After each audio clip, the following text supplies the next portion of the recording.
Hi, College and Career Success. You made it. It is week 16. We are almost done. If you are here listening, congratulations. I feel like the spring semester really flew by, but honestly, spring semesters can be tough with spring break right in the middle and the weather getting nice. And so that is great that we are to this point, and hopefully you are feeling good about where you are, not only in this class, but all your classes. And so I'm going to go ahead and jump in with some reminders about what's going on in the class. So depending on when you're watching this, you may have just finished week 15 because I did reopen week 16 early. You can see week 16 actually opened on Friday because week 16 and the entire class ends on Friday, May 8th. So a little differently than what we're used to seeing with the Sunday night, but this is so I have time to wrap up grades and make sure everything is done for the semester. So week 16 opened Friday, May 1st. It will close Friday, May 8th, and that is when the entire semester closes.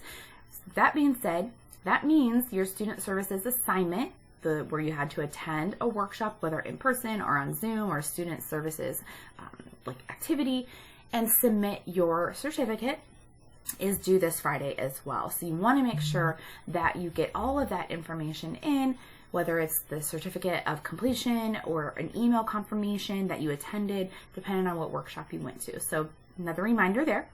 Also, some of you have taken advantage of weeks 1, 2, and 3 being reopened toward this end of the semester if you missed work early on. Week 4 is the last week that will reopen for that purpose. So week 4 is going to reopen this Monday, Tuesday, Wednesday. So May 4th, 5th, 6th, you will have a chance to make up work from week 4 if you missed anything from earlier in the semester. Again, a few of you have taken advantage and it's helping bump your grade up. So that's awesome. All right, so let's go ahead and get into it for your very last assignment video. So week 16 is based on chapter 12. So as always, I'm going to encourage you to either watch the lecture video that's loaded up in there, or spend some time in the text itself or the slides, just so you have an idea of what the chapter is going to focus on. So the main thing is planning for your future. So it's going to be career-based, career-focused, kind of what are you going to do after you leave the institution type thing. So as always, you're going to have a discussion post. So here is the prompt. This is still original post due by Wednesday, and then you're going to respond to 2 classmates by Friday, and I'll make sure I change that in there. So just ignore that little bit. It will be still by Friday. So the question is, what are the trends in your career? What jobs will be available and how much will they pay? And what skills are most needed in the job market?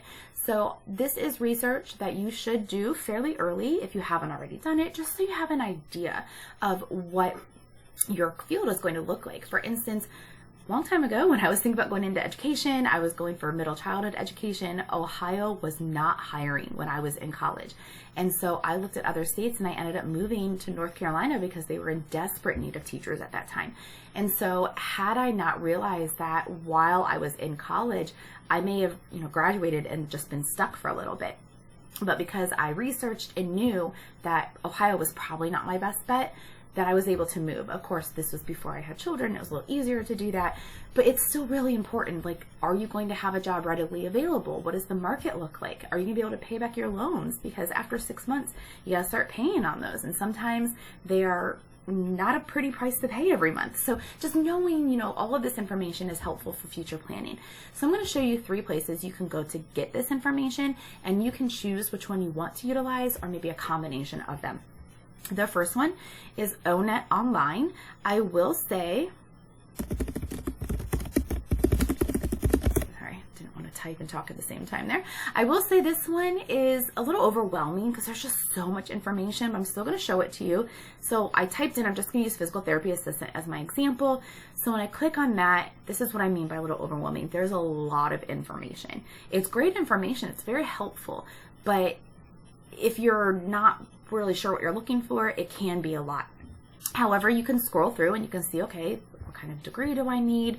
What kind of abilities and skills should I have? And then you can cater it a little bit to the state and the area to kind of see what kind of employment trends and wages you will make, which is specifically, what this asks for. It talks about the trends and the pay. And then it also does talk about the skills. It says all of the knowledge and skills you need, and you can collapse and open up more details. So this is definitely a source you could look at. Again, lots of information, lots of details, and there's even more details. If this is overwhelming to you, or you're just like, this is a lot to comb through, I would suggest maybe looking at the U.S. Bureau of Labor Statistics, BLS.gov. And so I'm going to type in the same thing. I typed in physical therapy assistant.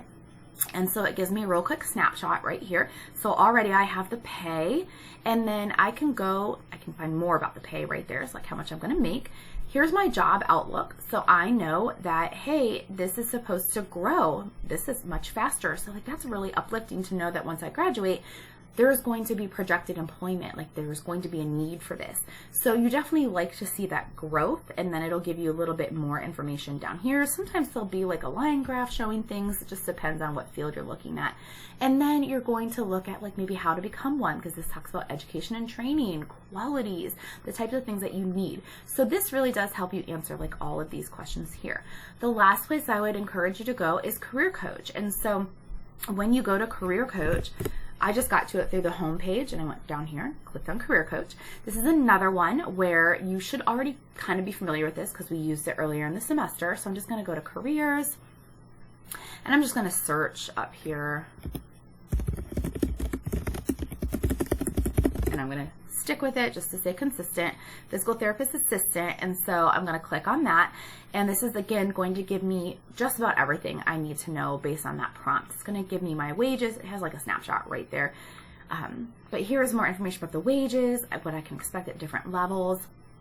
This is the employment, the projection. So again, like to see that growth there. It even has like the companies that are being posted. You could look at the live job postings, like who's posting information right now. That's interesting. But you can look to see what are they posting, who needs what. And again, you can look to see like the tasks, the education you need, the skills. So Career Coach is another great place to answer these questions, and not even to answer these questions, but just for you personally to be informed on what's going on with your field. It's always helpful to know, what the trends are, what to expect when you get ready to graduate. So I know I spent a lot of time in the discussion forum, but I really wanted to make sure that you knew where to go for this information. All right, so after you post in your discussion forum, again, post by Wednesday, as always, for your weekly attendance, and then respond to 2 classmates by Friday. Then you have a Chapter 12 assignment. So Chapter 12 is called What I Love to Do, and it's going to open up into this PDF that you can type right in. So it is called What I Love to Do, and it says list 15 things. Now, I feel like that's a lot.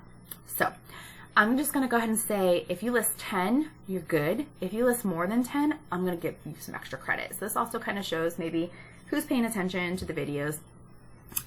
So this is going to take things that you like to do. They give the example of take naps.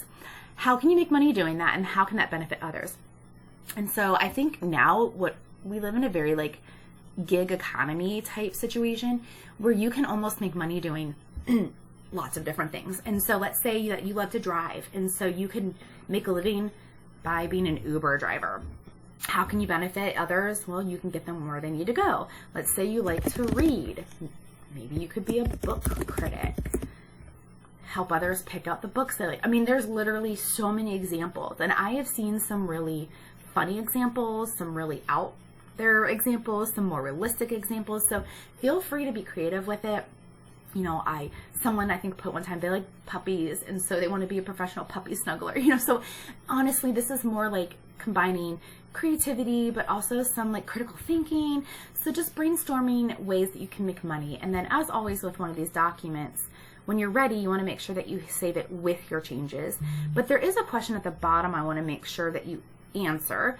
And I know this does not leave space in there, so depending on your program, you can edit and put it in there, or you can just put it in the comments when you go to submit your file.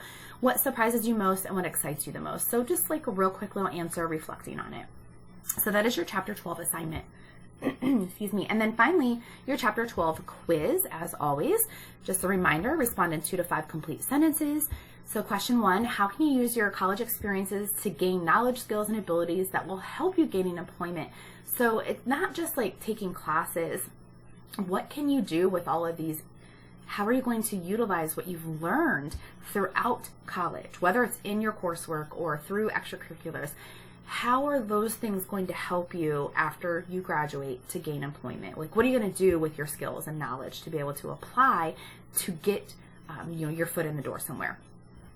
Number 2, what campus resources and activities could you access to support your career exploration? List 2 resources or activities and how they can be beneficial. I can again point you to our homepage, info for current students, and I know I've pointed this out before, but this is a good reminder. You can go to maybe student clubs, because there's a whole list of student organizations here. There could be something on there that you could utilize to answer this question.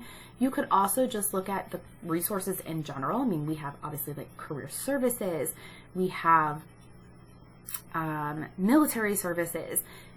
There's a couple different other, trios. So could you use any of those or any of the student clubs and organizations to help you buff up your resume or get, a little bit more ahead when it comes to finding your career after you graduate? Number 3 focuses on networking. If you're going to a networking event, how could you maximize your experience? What could you do before or at the event itself to make it more successful for yourself? Question 4, talk about your competencies, and it lists critical thinking, teamwork, professionalism, communication. Do you have a strength in one of those areas, and how did you get that to be a strength? Which one of those is a weakness, and how has that impacted you? And how can you improve upon it? So for instance, maybe a weakness of yours out of that is communication. Maybe you're just not great at communicating.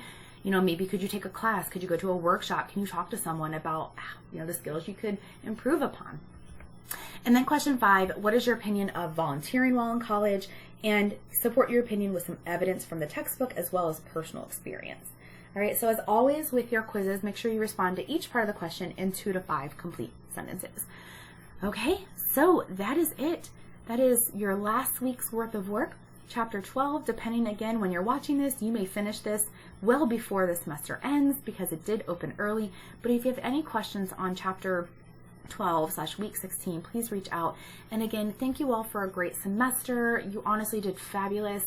This was one of my few online sections, and there's a couple sections of you in here where there was not too many of you I had to worry about doing well. So you guys kept up with it. You reached out, you asked questions whenever you ran into any issues, and I really appreciate that. I hope you have a wonderful summer. I am here all summer. I'm here in the fall. If you ever need anything, feel free to send me an email, stop by my office, and let me know. All right, happy summer. Bye.